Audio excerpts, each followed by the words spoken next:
Hi friends, welcome to our channel Biology Review. இன்னைக்கு நம்ம சேனல்ல என்ன பார்க்க போறோம்னா நம்ம இப்போ நான் ரீசெண்டா நிறைய ஸ்டூடெண்ட்ஸ் கிட்ட இருந்து ரிசீவ் பண்ணக்கூடிய ஒரு ஃபோன் கால்.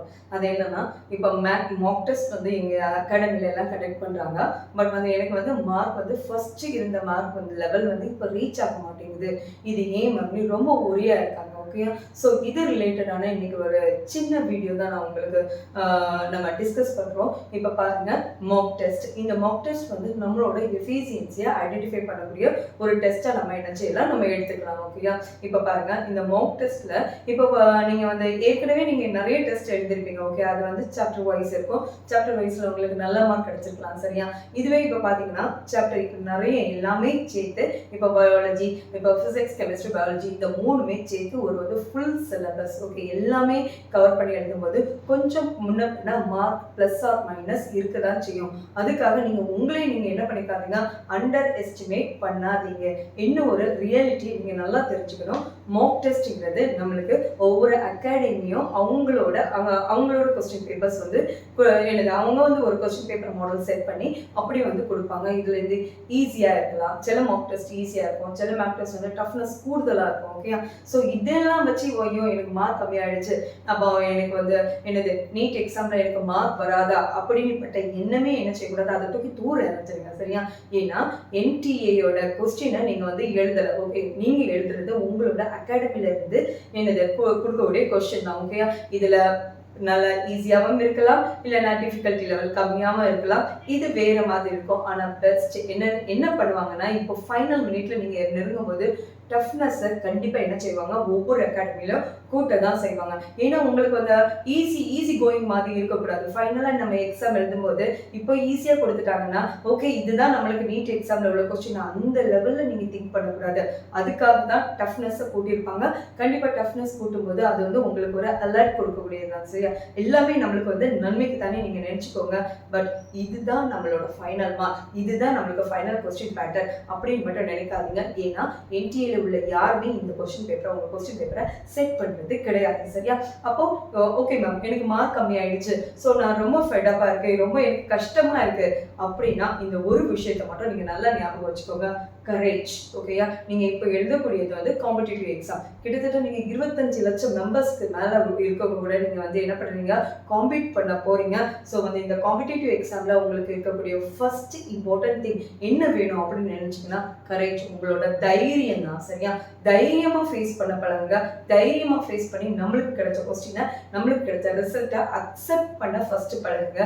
கண்டிப்பா நம்மளுக்கு ஈஸியா இருக்கும். மாக் டெஸ்ட்ல உள்ள மார்க்கையும் நீங்க தைரியமா ஃபேஸ் பண்ணணும். ஏன் மார்க் கம்மியாச்சு அப்படின்னு நம்ம என்ன பண்ணணும், அனலைஸ் பண்றது ஒரு கேட்டகரி. பட் எனக்கு மார்க் கம்மியாயிட்டே எனக்கு எடுக்கவே முடியாதா, இது வேற மாதிரி கேட்டகரி.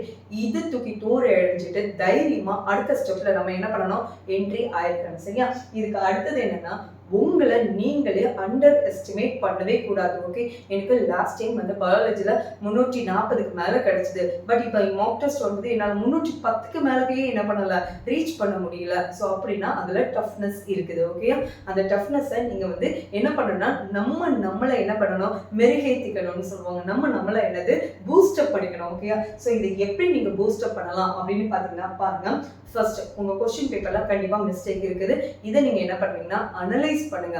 அனலைஸ் பண்ணாம ஐயோ எனக்கு மார்க் கம்மி ஆயிடுச்சு அதை பத்தி நம்ம என்ன பண்ணாது திங்க், மார்க்குங்கிறது அது வேற. ஓகேயா, ஸோ நம்மளை எப்படி பில்ட் பண்றோம் அதுதான் நம்ம மார்க் டெஸ்ட்டுக்கு கொடுக்கக்கூடிய ஒரு மரியாதை. ஓகே, இதை பாத்தீங்கன்னா அனலைஸ், நம்ம மிஸ்டேக்கை எந்த இடத்துல நம்ம மிஸ்டேக் பண்ணிருக்கிறோம், இது ஈஸியான கொஸ்டின்ல மிஸ்டேக் பண்ணிருக்கோமா, இந்த டாபிக் நம்ம டச் பண்ணிருக்கோமா, டச் பண்ணின பிறகு ஏன் நம்மளுக்கு மிஸ்டேக் வருது, இப்படின்னு ஒரு சின்ன அனலைசேஷன் எடுத்துக்கிட்டு என்சிஆர்டி புக்ல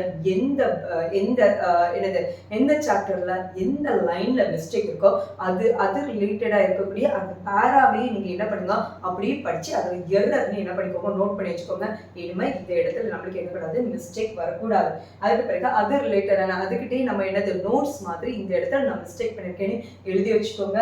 தென் லாஸ்ட் என்னன்னா அந்த அந்த பேரா அந்த டாபிக் அதுக்கு நல்லா இன்னும் இம்பார்ட்டன்ஸ் கொடுக்கணும். ஏன்னா அதுல நம்ம மிஸ்டேக் பண்ணிருக்கிறோம். சரியா, இப்படி பண்ணனாலே நம்மளுக்கு மாக் டெஸ்ட் நம்மளுக்கு பாசிட்டிவ் ரிசல்ட்டை ஆட்டோமேட்டிக்கா என்ன செய்தோம், கொண்டு வந்துடும். இதுக்கு எல்லாமே எனக்கு மார்க் கம்மி ஆயிடுச்சு அப்படிங்கலாம் நீங்க என்ன பண்ணக்கூடாது, யோசிக்கவே கூடாது. சரியா, தென் மூணாவது ஒரு முக்கியமான பாயிண்ட்னா, don't compare your marks with anyone else.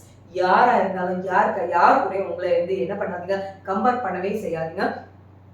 அவங்களோட எஃபிசியன்சியும் நம்மளோட எஃபிசியன்சியும் சேம் கிடையாது. புரிஞ்சுதா? ஸோ அவங்க படிச்சதுக்கு அவங்களுக்கு என்ன கிடைக்குது, ரிசல்ட் கிடைக்குது. நம்ம படிச்சதுக்கு நமக்கு ரிசல்ட் கிடைக்குது. ஸோ நம்ம ரிசல்ட்டா அவங்க கூட என்ன பண்ணக்கூடாது, கம்பேர் பண்ணவே கூடாது. அக்செப்டன்ஸ், ஒரு ஹாப்பியான அக்செப்டன்ஸோட அந்த மார்க் என்னென்ன படிக்கிறோம் நம்ம வாங்கிக்கணும். தென் அடுத்த டைம் என்னன்னா, இந்த மார்க்ல நம்மளுக்கு இம்ப்ரூவ்மெண்ட் கொண்டு வரணும். அந்த இம்ப்ரூவ்மெண்ட்டுக்கு எந்த இடத்துல மிஸ்டேக் பண்ணிருக்கீங்கன்னு அனலைஸ் பண்ணுங்க, அதை பாயிண்ட் அவுட் பண்ணி வச்சுக்கோங்க, அது ரிலேட்டடான டாப்பிக்கை கவர் பண்ணுங்க. இப்படி பண்ணனால மார்க் டெஸ்ட், ஃபர்ஸ்ட் மார்க் டெஸ்ட்ல மார்க் கம்மியானாலும் அடுத்த மார்க் டெஸ்ட் நம்மளுக்கு கூடிட்டே இருக்கும். எல்லாத்துக்கும் மேல ஒன்றை மட்டும் ஞாபகம் வச்சுக்கோங்க, mark test question paper NTA set பண்ணது கிடையாது. உங்க அகாடமி தான் என்ன பண்ணிருக்காங்க, மார்க் டெஸ்ட்குள்ள செட் பண்ணிருக்காங்க. ஸோ கண்டிப்பா அவங்க வந்து என்ன பண்ணுவாங்கன்னா, டஃப்னஸை கூட்ட தான் செய்வாங்க, குறைக்க மாட்டாங்க. ஸோ டஃப்னஸை கூட்டினீங்கன்னா இந்த மெத்தட்ல எடுத்து நம்ம பாயிண்ட் நோட் பண்ணிச்சுக்கணும்னா ரியலி நம்மளுக்கு நீட் எக்ஸாம்க்கு ரொம்ப யூஸ்ஃபுல்லா இருக்கும். ஸோ மார்க் டெஸ்ட்ல எனக்கு கம்மி ஆயிட்டு அப்படின்னு நீங்க என்ன செய்யக்கூடாது, கவலைப்படவே கூடாது. தைரியமா எல்லா சுச்சுவேஷனும் என்ன பண்ணணும், ஹேண்டில் பண்ணணும். ஓகேயா? ஸோ இந்த வீடியோ உங்களுக்கு ரொம்ப யூஸ்ஃபுல்லா இருக்கும்னு நினைக்கிறேன். கண்டிப்பா உங்க ஃப்ரெண்ட்ஸ்க்கும் ஷேர் பண்ணுங்க. நாளைக்கு இதே மாதிரி இன்னொரு வீடியோல மீட் பண்ணலாம். Until then, bye from Dr. D. Usha Arasu. Thank you.